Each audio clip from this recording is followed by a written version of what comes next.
श्री राम जय राम जय राम।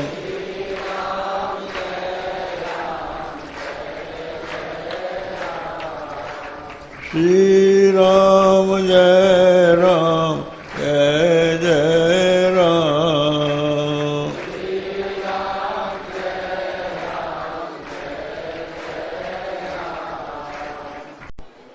तरणि शतसवर्णो कर्णगूर्णद्विरेफा वलिकलितकपोलोद्दाम दानाविरामम् गिरिशगिरिसुताभ्यां लालितं नित्यमङ्के सजनभरणशीलम् शीलये विघ्नराजम् योऽन्तःप्रविश्य मम वाचमिमां प्रसुप्तां सञ्जीवयत्यखिलशक्तिधरस्वधाम्ना अन्याश्चात्तचरणश्रवणत्वगादीन् प्राणान् नमो भगवते पुरुषाय तुभ्यं। तद्दिव्यमव्ययं धाम सारस्वतमुपास्महे यत्प्रसादात् प्रलीयन्ते मोहान्धतमसच्चटाः।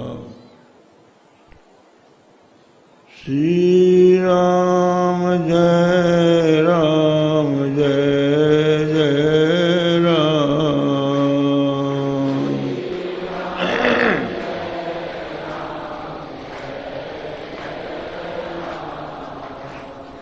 श्री राम जय राम जय जय राम।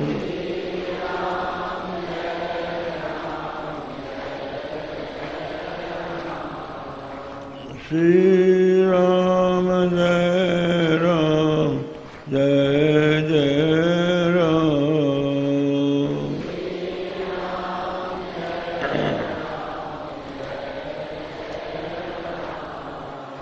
श्री राम जय राम जय जय राम।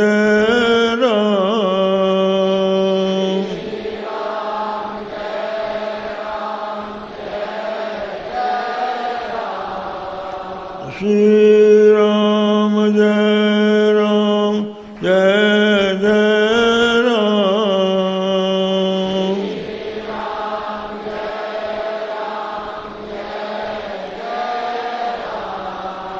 श्री राम जय राम जय जय राम।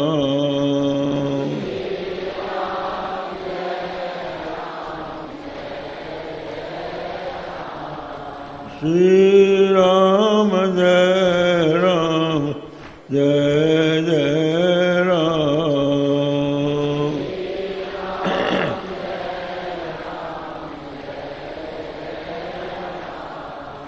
धर्म की अधर्म का प्राणियों में विश्व का गो माता की गो हत्या हर हर महादेव। समुपस्थित सज्जनों देवियों, भगवान कितने अकारण करुणालय हैं, इस पर आप सुन रहे थे। चाहे वे माता के रूप में हों या पिता के रूप में हों या सखा के रूप में हों, हम ये पाते हैं कि उनमें अपार करुणा है। एक दार्शनिक कवि ने अपने ग्रंथ के मंगलाचरण में उनका स्मरण इस रूप में किया है। नूतन जलधर रुचये गोप वधूटी दुगूर चोराय तस्मै कृष्णाय नमः संसार महीरुहस्य बीजाय। यहाँ उन्होंने बताया कि हम उन कृष्ण को नमस्कार करते हैं जो नूतन जलधर रुचि वाले हैं, जिनके श्रीअंग की कांति नवीन मेघ के समान है। वर्षाकालीन नवीन मेघ हम लोग आजकल प्रतिदिन देखते हैं, काले काले मेघ आते हैं। वे कितने सुहावने होते हैं, कितने कोमल होते हैं और अमृत जैसी वर्षा करते हैं। ऐसे ही भगवान का श्रीअंग है, श्यामल श्रीअंग है और अत्यंत सुकोमल है। साथ ही साथ मनुष्य की इच्छाओं को पूर्ण करने के लिए सदा तत्पर रहने वाला है। इसी को एक दूसरे कवि ने, वो भी दार्शनिक है, वो कहते हैं नमो नव घन श्याम, नमो नव घन श्याम काम कामित देहिने कमला काम सौदाम कण कामुक गेहिने नमः। हम उनको नमस्कार करते हैं, प्रभिभाव, अपना अस्तित्व ही उनको समर्पित करते हैं। वो कैसे हैं? काम कामित देहिने। इतना सुंदर उनका स्वरूप है कि संसार में सौंदर्य की सीमा में काम माना जाता है। काम सबसे सुंदर माना जाता है, किंतु जिनकी शोभा, जिनकी कांति करोड़ों कामों को लज्जित करने वाली है, काम भी चाहता है कि इनकी जैसे ही श्रीअंग की शोभा मुझे प्राप्त हो जाए। काम कामित देहिने, ऐसा सुंदर स्वरूप जिनका है, जो काम के द्वारा भी कामित है। ये तो वही सुंदरता की बात है। सुंदर को देखकर मनुष्य आकृष्ट तो होता है, पर साथ ही साथ उसकी दुर्लभता को देखकर थोड़ा मन में निराशा होती है कि जो इतने सुंदर हैं, इतने वैभवशाली हैं, वे हमें कैसे मिलेंगे? तो बोले उनमें अपार करुणा है, नवघन श्याम है वो।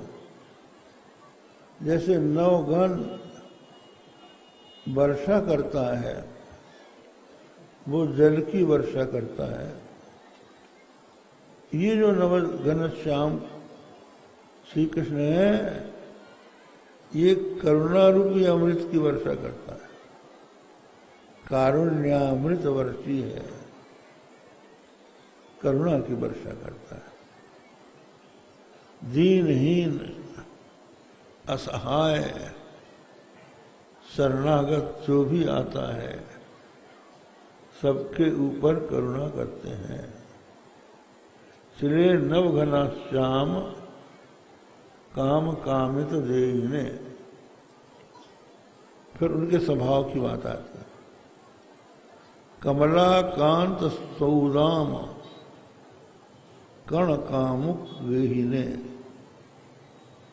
इसके भीतर बड़े भाव भरे हुए हैं। कमलाकांत सुदामा नाम के एक ब्राह्मण थे, जिनकी आप श्रीमद् भागवत में कथा सुनते हैं। वो बड़े ज्ञानी थे, निष्प्रिय थे, सदा भगवत चिंतन में रहा करते थे, किंतु गृहस्थ थे। गृहस्थ यदि निष्क्रिय हो जाए तो गृहस्थी नहीं चलती। आवश्यक है कि जब आप गृहस्थ हुए हैं तो कर्म आपको करना पड़ेगा। जीविकोपार्जन करना आपका कर्तव्य बन जाता है। इसलिए किसी कवि ने कहा है, 100 बलाए छोड़ के नाम धरो घर, या तो इसको छोड़ भैया झक मारा और कर। घर में तो 100 बलाएं आएंगी ही, अनेकों प्रकार के कर्तव्य आएंगे सामने, उनका पालन करना पड़ेगा। बहुत से लोग कहते हैं कि भाई हम क्यों कर्म करें, भगवान हमारी रक्षक है, भगवान सब कुछ करेंगे। लेकिन आपका भी तो कुछ कर्तव्य है। एक किसान बैलगाड़ी में बैठकर जा रहा था तो घाटी आ गई, तो चढ़ाव में बैल आगे नहीं बढ़ रहा था, वो खड़ा था।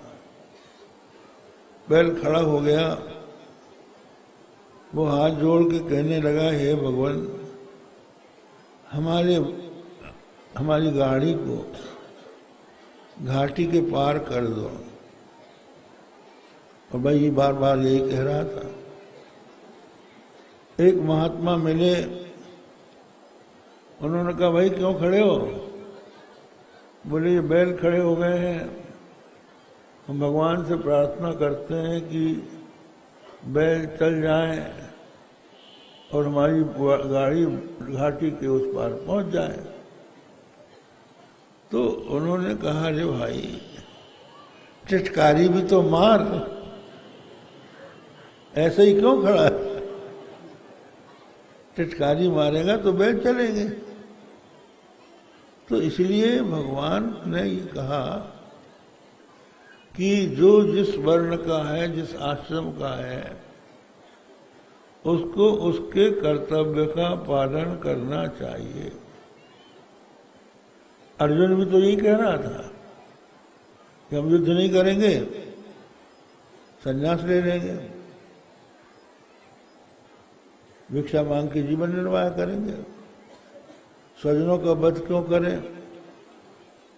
भगवान ने कहा, ऐसा नहीं है। जो जिसका कर्म है उस कर्म का, वो उस कर्तव्य का पालन उसको करना ही चाहिए। तुम क्षत्रिय हो, तुम्हारा कर्तव्य है प्रजा पालन, अपने और दूसरे के स्वत्वों की रक्षा करना। उसके लिए तुमको खड़े होना पड़ेगा। तस्माद् युध्यस्व। यद्यपि करते सब भगवान है, लेकिन फिर भी भगवान कहते हैं, निमित्त मात्रम भव सब साचिन। तुम निमित्त मात्र बनो। ये जो कौरव की ओर खड़े हैं या तुम्हारी ओर भी जो दुष्ट राजा खड़े हैं, ये अपने अधर्म के कारण मर चुके हैं। मैंने इनको अपने संकल्प से मार डाला है। तुझे केवल निमित्त बनना है। निमित्त मात्रम भव सव्य साचन। तो भगवान भी सहायता किसी निमित्त को लेकर ही करते हैं, बिना निमित्त के नहीं करता। कुछ करो। इसलिए ये एक उपनिषद का वचन है, द्वाविमौ विनिवेष्टव्यौ गले बद्ध्वा दृढ़ां शिलां निरारंभो गृहस्थश्च कार्यवान सैव भिक्षुकः। दो व्यक्तियों के गले में पत्थर बांध के पानी में डुबो देना चाहिए। जो गृहस्थ आश्रम में रह के कुछ न करे, अकर्मण्य हो जाए, उसके गले में भी पत्थर बांध के डुबो उसको। बहुत से लोग जो हैं बीच में ही संन्यास ले लेते हैं। विवाह किया, एक दो संतान उत्पन्न किया और स्त्री को छोड़ के भाग निकले कि हम जाएंगे, अब सन्यासी हो जाएंगे। लोग कहते भाई तुमको सन्यासी लेना था तो विवाह क्यों किया? क्या माँ बाप ने जबरदस्ती कर दी। तो उस समय चुप क्यों रह गए तुम? तो ऐसे लोग जो हैं बैरागी नहीं है, एक कर्तव्य से भागने वाले लोग। कर्तव्य से मत भागो, काय के क्लेश के डर से कर्म मत छोड़ो। जब तुमको वैराग्य हो जाए, फल से वैराग्य हो जाए, तब छोड़ो। जब तक आपके मन में सांसारिक भोगों की या पारलौकिक भोगों की इच्छा विद्यमान है, तब तक आपको कर्म करते ही रहना चाहिए।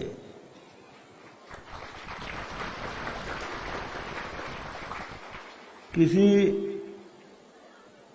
पुरुष ने, पति ने अपनी स्त्री से कहा कि हम अब संन्यास ले लेंगे, अब तुम जानो, तुम्हारा काम जानो, ये बाल बच्चे तुम संभालो। तो वो बड़ी समझदार थी। उसने कहा जो घर छोड़े घर मिले, तो घर छोड़ो कंस, घर छोड़िए घर घर फिरो, तो न जाइए अंत। कहते हैं कंस, यदि तुमको इस घर को छोड़ने से भगवान का घर मिलता हो तो तुम छोड़ दो, मुझे छोड़ दो, मेरी चिंता छोड़ो। पर यदि घर छोड़ने के बाद घर ही घर घूमना हो तो यही घर कौन बुरा है। अगर तुम्हें 10 बजते बजते गरम गरम फुल्का खाना है तो बाहर जाके मत मांगो, यही ले लो। घर छोड़े घर घर फिरो, तो न जाइए। तो आवश्यक होता है कि गृहस्थाश्रमी कुछ ना कुछ कर्म करे। दरिद्रता बड़ा दुख देती है। कहते हैं जल संकोच विकल भई मीना, अबुध कुटुंबी जिमि धनहीना। जब वर्षा ऋतु समाप्त हो जाती है, तालाब तरियों का पानी कम हो जाता है, तो जल जब कम हो जाता है तो मछली बेचारी व्याकुल हो जाती है कि अब थोड़े से पानी में कैसे रहें। ऐसे ही अबुध कुटुंबी जिमि धनहीना, अबुध कुटुंबी धनहीन होकर दुखी रहता है। वर्षा आ गई,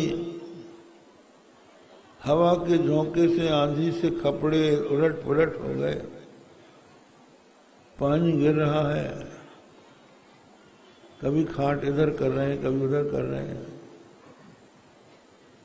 घर में कुछ खाने पीने को है नहीं, अतिथि आ गए, मेहमान आ गए, संकोच हो जाता है कि अपने खाने का ठिकाना नहीं है, इनको कैसे खिलाएं। तो ऐसी स्थिति में दारिद्र्य जो है बड़ा दुख देने वाला है, इसको दूर करने के लिए कुछ ना कुछ प्रयत्न करना चाहिए। तो सुदामा जी अपने घर बैठे हैं, सुदामा जी घर बैठे हैं, कहीं जा नहीं रहे हैं। तो उनकी पत्नी ने कहा कि पतिदेव, बहुत डरते डरते कहा, पतिव्रता थी, डरते डरते बोली कि ब्राह्मण, मैंने सुना है कि श्री कृष्ण आपके बाल सखा है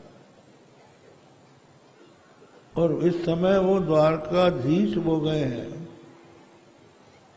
द्वारकापुरी के स्वामी बन गए हैं, उनके पास धन की कोई कमी नहीं है, तो आप चले जाओ महाराज। दास्यति दास्यति दास्यति द्रविणम भूरी, आपको देखकर वो बहुत धन दे देंगे तो हमारी गरीबी मिट जाएगी। सुदामा जी विरक्त थे, उन्होंने कहा देखो, भगवान के पास कामना लेके नहीं जाना चाहिए, भगवान के पास तो निष्काम होकर जाना चाहिए। पत्नी ने कहा, अरे आप मांगना मत, वे तो अंतर्यामी हैं, केवल आप चले भर जाओ। तो सुदामा जी ने सोचा कि जाना पड़ेगा, बड़ी कठिनाई है, क्या करें, पत्नी का आग्रह है। बोले एक बात है, देखो, रिक्त पाणी न पश्येत राजानम ईश्वरम गुरुम, राजा के पास, भगवान के पास और गुरु के पास खाली हाथ से नहीं जाना चाहिए, कुछ लेके जाना चाहिए। तो हम क्या लेके जाएं? घर में आज कुछ है नहीं, बच्चों को खिलाने को कुछ नहीं है, और तुम कहती हो कि कृष्ण के पास चले जाओ, राजा है, राजा के पास खाली हाथ नहीं जाना चाहिए। खाली हाथ जाएंगे तो खाली हाथ लौटेंगे। तो इसका मतलब ये है कि आप महात्मा के पास जाते हो तो महात्मा ही के बगीचे को नोच नाच के चले गए, उन्हीं की बत्ती तोड़ ताड़ के उन्हीं को चढ़ा दिया। पहले से तैयारी करके जाना चाहिए। तो ये नियम है। तो उनकी पत्नी ने कहा, ठीक है, मैं आपके लिए प्रबंध कर देती हूँ।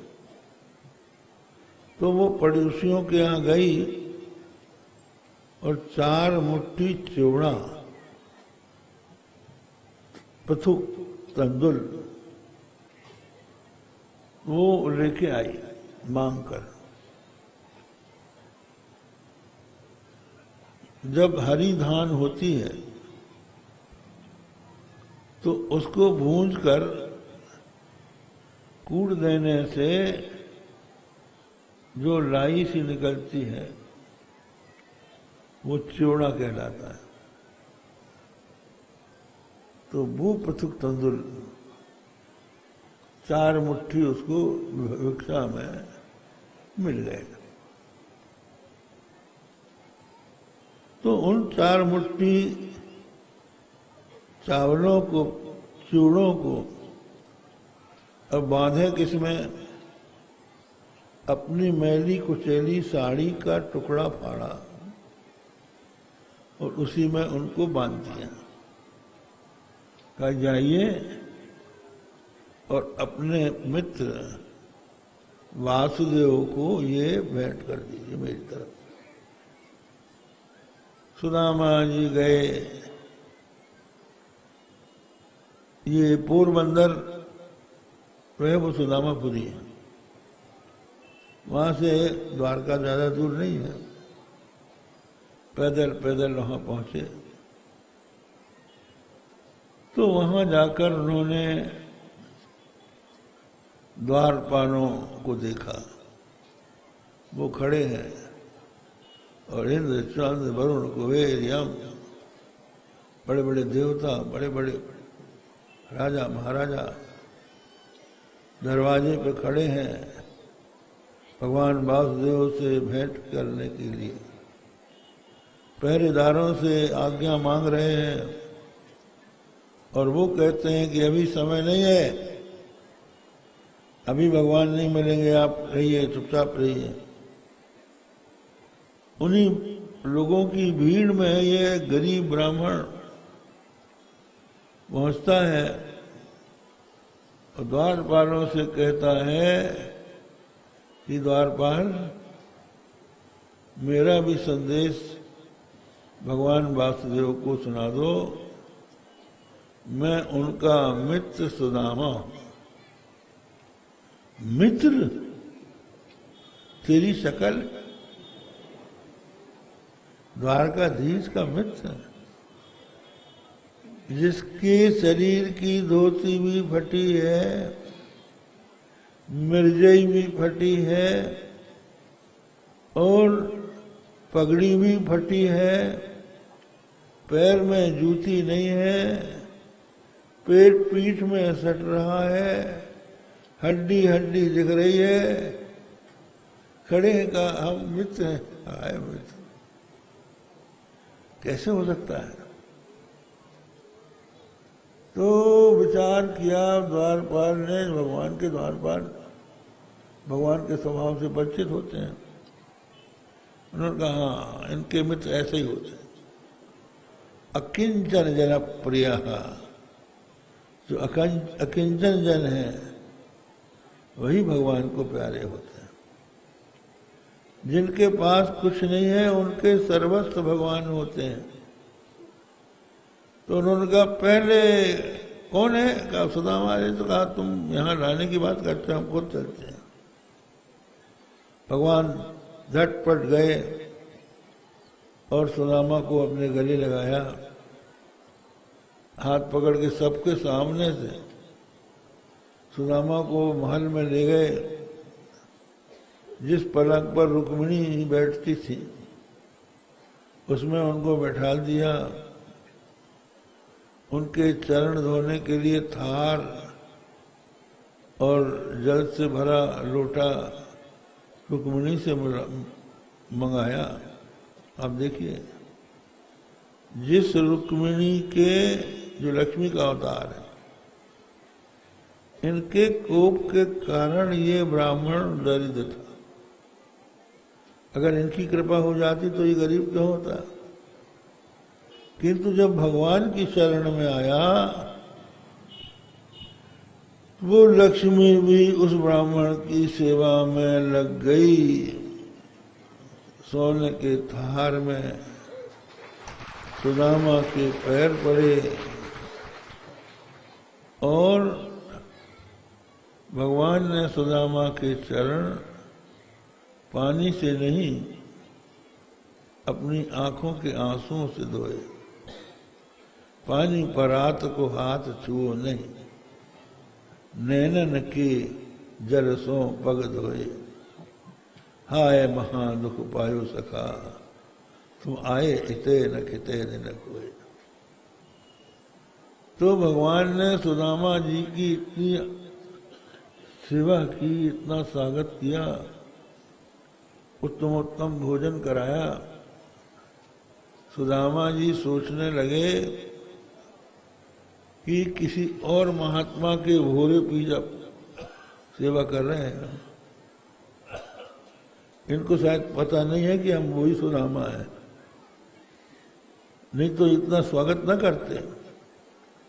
हमें कोई महात्मा समझ रहे हैं। विश्राम करने के लिए सैया दी, उसमें लेट गए, थोड़ी देर विश्राम किया, फिर भगवान पहुंच गए। उसी सैया में बैठ गए, हाथ से हाथ पकड़ लिया। बोले मित्र, याद है हम तुम दोनों गुरुकुल में एक साथ पढ़े थे? तब याद आई, अरे तो पहचानते हैं। बोले महाराज, हमारा बहुत भाग्य है जो हम आपके साथ रहे पढ़े। ये बताइए, आप तो बड़े विरक्त थे, गुरुकुल से निकलने के पश्चात समावर्तन संस्कार करने के अनंतर भारी उठा सदृशी न बा, आपने विवाह किया कि नहीं किया? कहा पूछते को?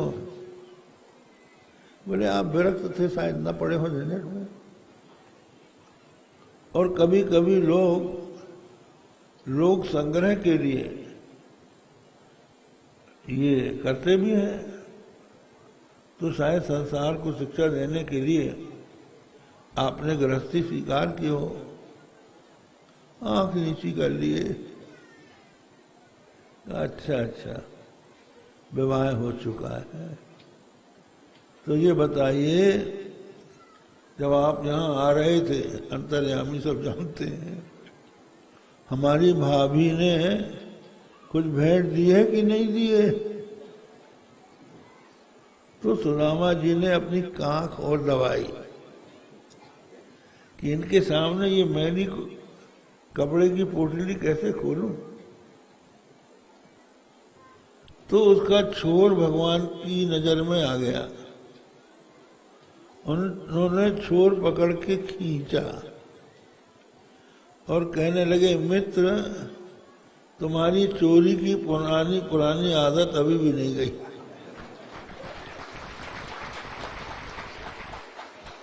बात ये थी कि ये गुरुकुल में पढ़ते थे। गुरुकुल में उस समय अमीर गरीब एक साथ पढ़ते थे, फीस किसी की नहीं लगती थी, सब लोग समान रूप से पढ़ते थे। जाते समय जिसकी जितनी शक्ति होती थी उतनी गुरु दक्षिणा दे देता था। सेवा सबको गुरु की करनी पड़ती थी। तो गुरु की पत्नी ने एक दिन कहा, बेटा जंगल से लकड़ी ले आओ। दोनों जाने लगे, सुदामा और कृष्ण। तो सुदामा के पास पॉकेट में चने रख दिए कि भूख लगे तो तुम दोनों बांट के खा लेना। वहां लकड़ी बीनते बीनते देर हो गई, मेघ आ गए, वर्षा होने लगी, सूर्यास्त हो गया। अब उस समय एक पेड़ के नीचे दोनों खड़े खड़े रात बिता रहे थे। सुदामा ने चने निकाल के खाना शुरू किया, दांत खुटखुट हुए, अंधेला था। भगवान ने पूछा, मित्र क्या खा रहे हो? कुछ हमको भी दो। सुदामा बोले, जाड़े से दांत कटकटा रहे हैं। क्या ठीक है। तो जो दूसरों के स्वत्व का अपहरण करता है उसको दरिद्रता का दुख भोगना पड़ता है। किसी का हक नहीं मारना चाहिए। बहुत से लोग अपने भाई का हक मार लेते हैं। तो किसी का हक नहीं मारना चाहिए, जो जिसका है कि उसको देना चाहिए। तो उनको इतना दारिद्र्य भोगना पड़ा। और फिर बात यह है कि भाग्य की भी बात होती है। जब आपके भाग्य में है ही नहीं तो मिलेगा कहां से? कर्म कमंडल कर गए, जहाँ चाहे तहाँ जाए, बापी कूप तड़ाग जल, बूंद न अधिक समाए। कर्म का कमंडल हाथ में लेके कहीं चले जाओ, बावड़ी में कमंडल बोरो तो भी उतना ही पानी आएगा, कुएं में भी उतना ही आएगा, तालाब में बोरो तो भी उतना ही आएगा। कमंडल में जितना तुम्हारी खोपड़ी में जो लिखा है वही तो मिलेगा।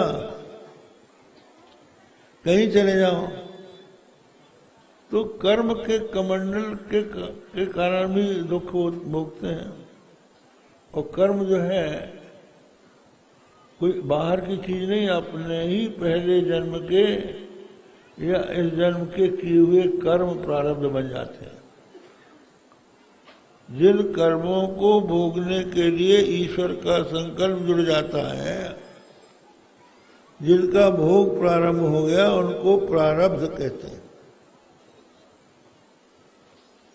तो ऐसी स्थिति में जिस प्रकार के प्रारब्ध को लेकर जो प्राणी आता है, वो उतने ही जन संसार में रहता है और उतने ही सुख दुख का भोग करता है।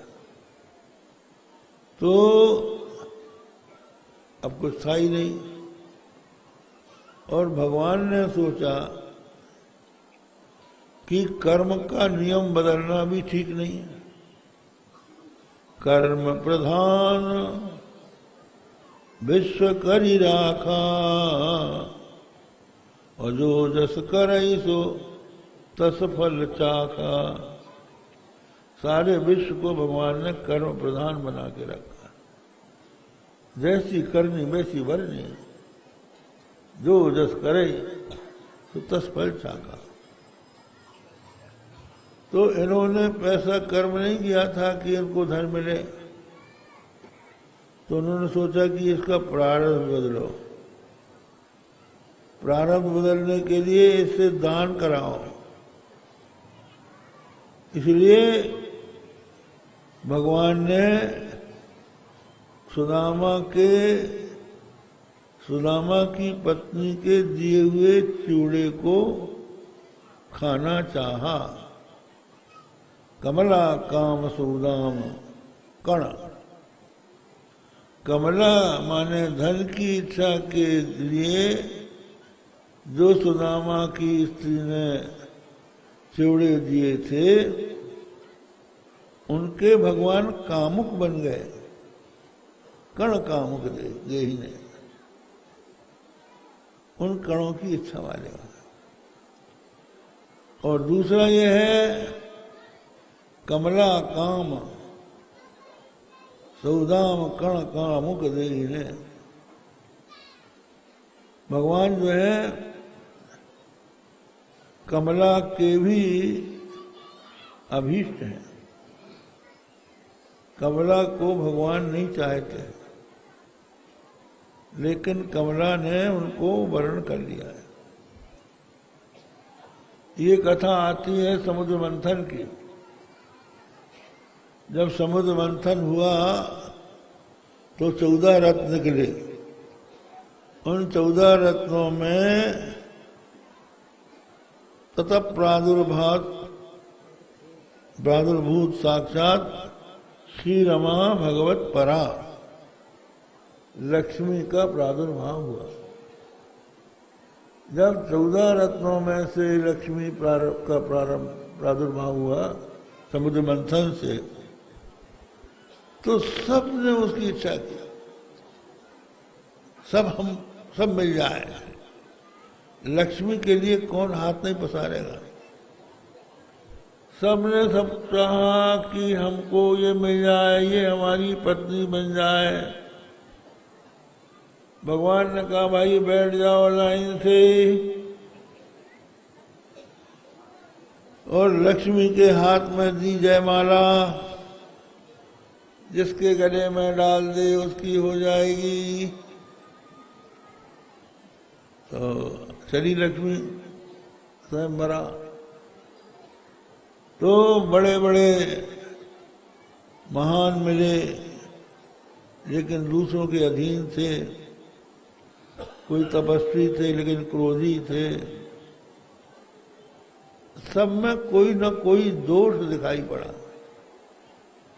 लक्ष्मी ने कहा ये ठीक नहीं, ये ठीक नहीं, रिजेक्ट कर गए, ये ठीक नहीं, ये नहीं।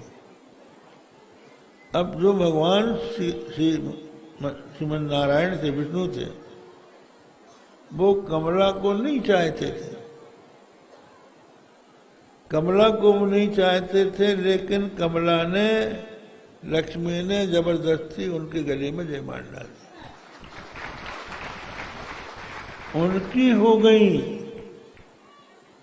तो बताओ, जिनके घर में, जिनकी घरवाली कमला है, उनके पास धन की क्या जरूरत, किसी वस्तु की क्या आवश्यकता है। इसलिए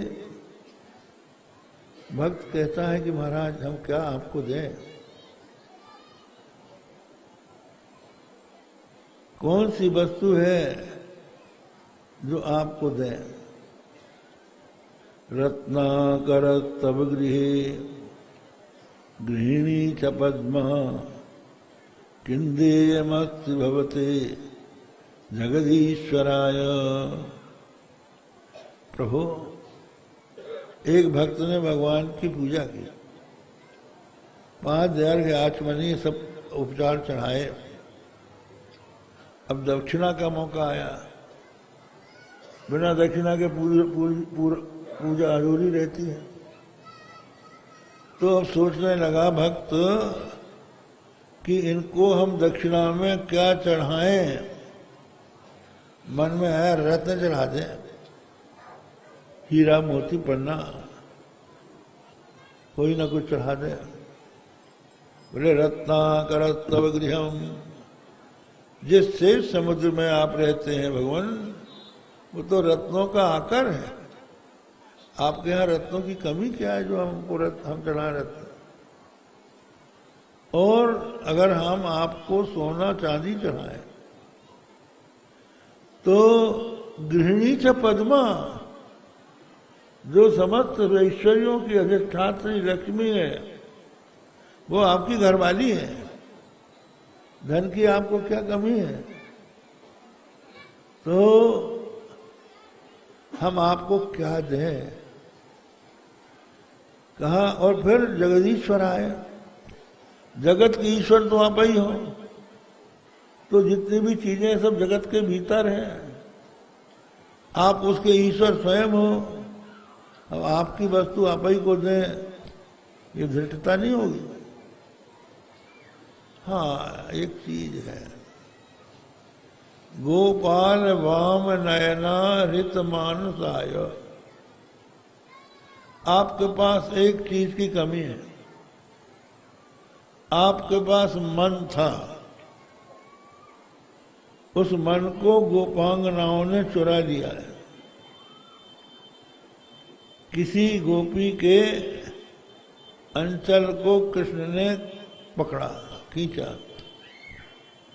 तो उसने उनको डांटा। मुंचांचलम चंचल पश्चलोकम, अरे चंचल, मेरे अंचल को छोड़, जरा संसार की तरफ तो देख, कोई कुछ कहने लग जाएगा। मुंचांचलम चंचल पश्चलोकम बालोसिना लोकयसे कुलंकम। तू ना समझे कोई कलंक लगा देगा। तो श्री कृष्ण ने उसका अंचल छोड़ दिया और दूर खड़े हो गए। तो वो आंख नचाकर बोली, भावम न जाना विलासिनी नाम। अरे कृष्ण, तू विलासिनियों के भाव को समझता नहीं है। यहाँ ना का मतलब भी हाँ होता है। भावम न जाना विलासिनी नाम, गोपाल गोपाल न पंडितोसी। तू निरा गोपाल है, गौओं को पालना जानता है, पंडित नहीं है रस रहस्य का। ऐसा कहकर गोपियों ने तुम्हारे मन को चुरा लिया है। तुम बिना मन के हो गए हो, तो मैं अपना मन ही आपको दक्षिणा में देता हूं।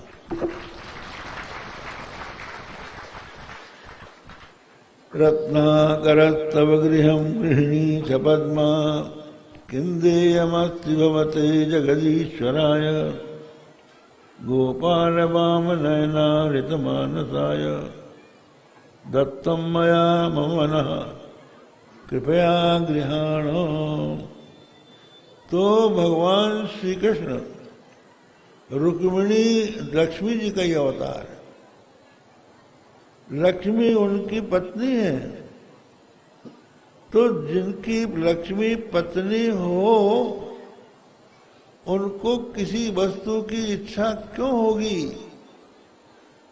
लेकिन कमला काम सौदाम कण कामुक गई ने।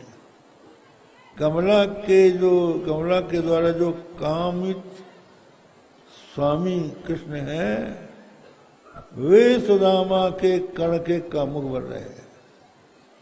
सुदामा जो कण लाया है 4 मुट्ठी तंदुल, उसके कामुक बन जाते हैं। क्यों?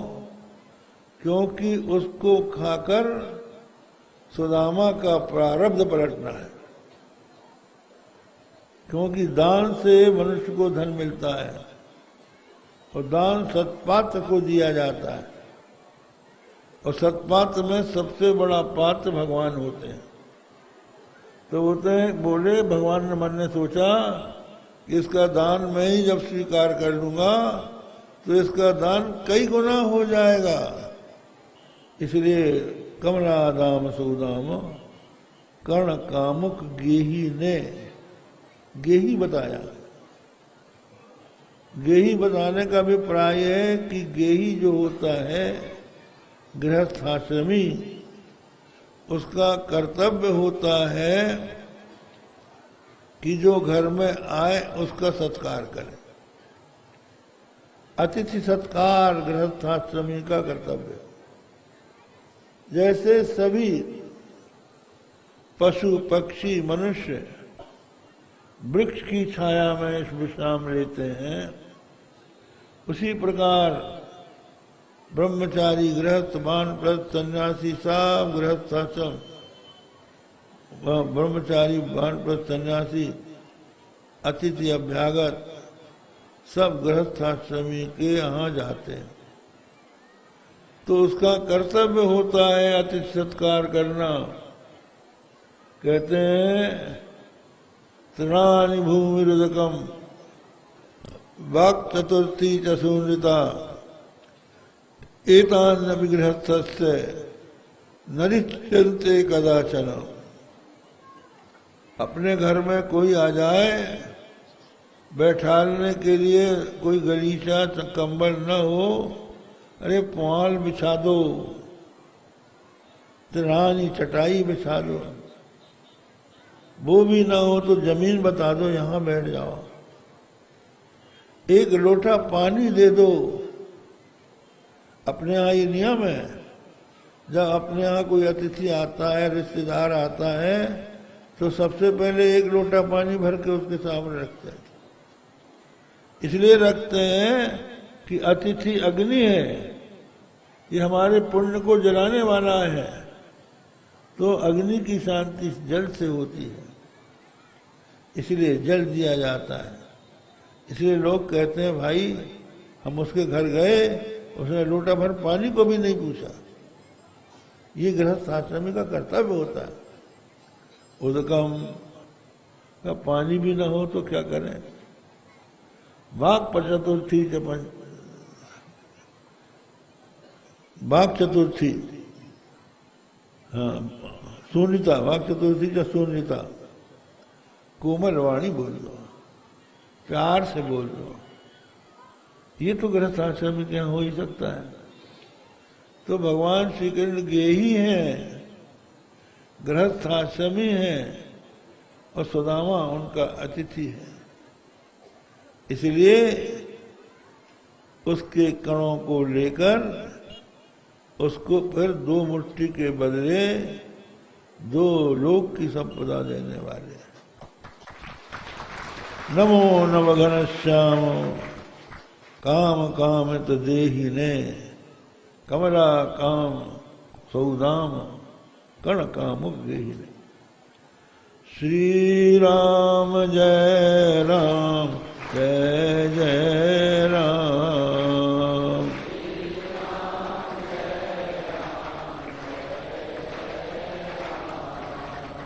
श्री राम जय राम जय जय राम।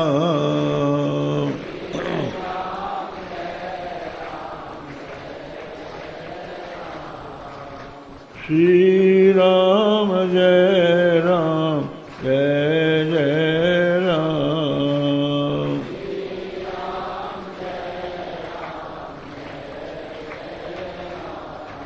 प्यारे जरा तो मन में विचारो,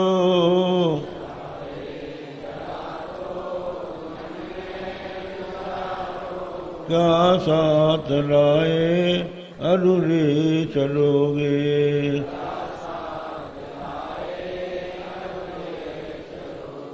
जाता सदा साथ यही पुकारो,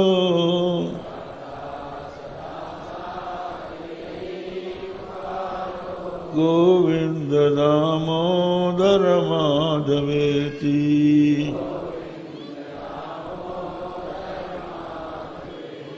गोविंद दामोदर माधवेति।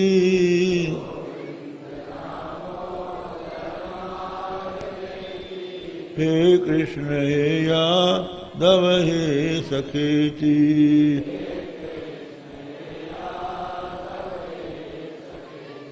श्री कृष्ण गोविंद हरे मुरारे।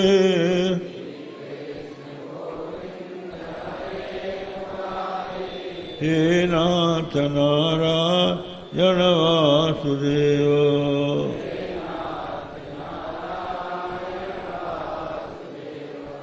श्री कृष्ण गोविंद हरे मुरारे।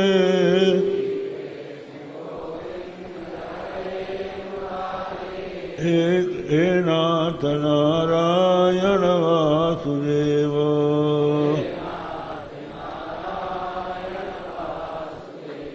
धर्म की अधर्म काल प्राणियों में विश्व का गो माता की गो हत्या।